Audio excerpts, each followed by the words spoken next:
Bonjour et bienvenue au JT du siècle en ce dimanche 25 avril. L'opinion française sera satisfaite, a déclaré M. Millerand en quittant le siège de la délégation britannique. Et, après tant de journées d'inquiétude, ces paroles sont très réconfortantes. Toutefois, il ne faut pas nous abandonner à un optimisme exagéré. Si M. Millerand a maintenu son point de vue, M. Lloyd George n'a pas abandonné tout à fait le sien, puisqu'il a fait admettre que le chancelier allemand serait entendu par les Alliés au sujet de l'application du traité de Versailles. M. Lloyd George a déclaré « Il ne faut pas que la Ruhr soit une nouvelle Alsace-Lorraine et perpétue une idée de revanche et de guerre. » Monsieur Millerand, il est à peine besoin de le dire, s'est élevé avec force contre une telle supposition. Il ne s'est même pas borné à une simple dénégation. Il a assuré qu'il ne voyait aucun inconvénient à ce qu'il fût pris acte publiquement de sa protestation. Et cette assurance, formulée avec la plus véhémente sincérité, a provoqué de la part du chef du gouvernement britannique l'expression de sentiments extrêmement amicaux pour la France. Mais, pour le règlement des questions relatives aux réparations, dues par l'Allemagne, M. Lloyd George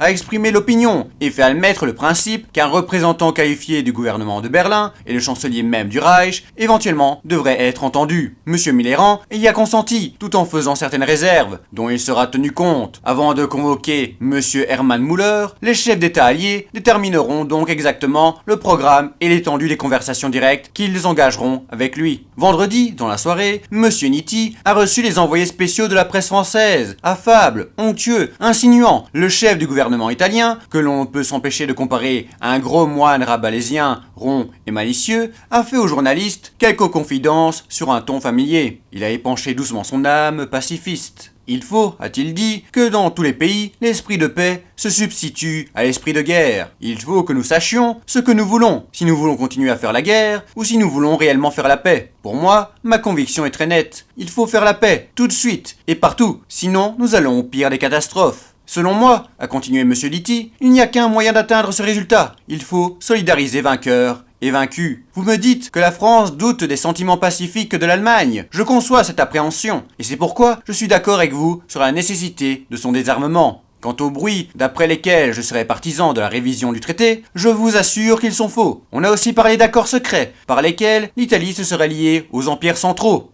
C'est une invention ridicule. Je suis fidèle à la politique de réalité, que j'ai maintes fois exprimée publiquement. Il n'y a aucun mystère dans la politique de l'Italie démocrate.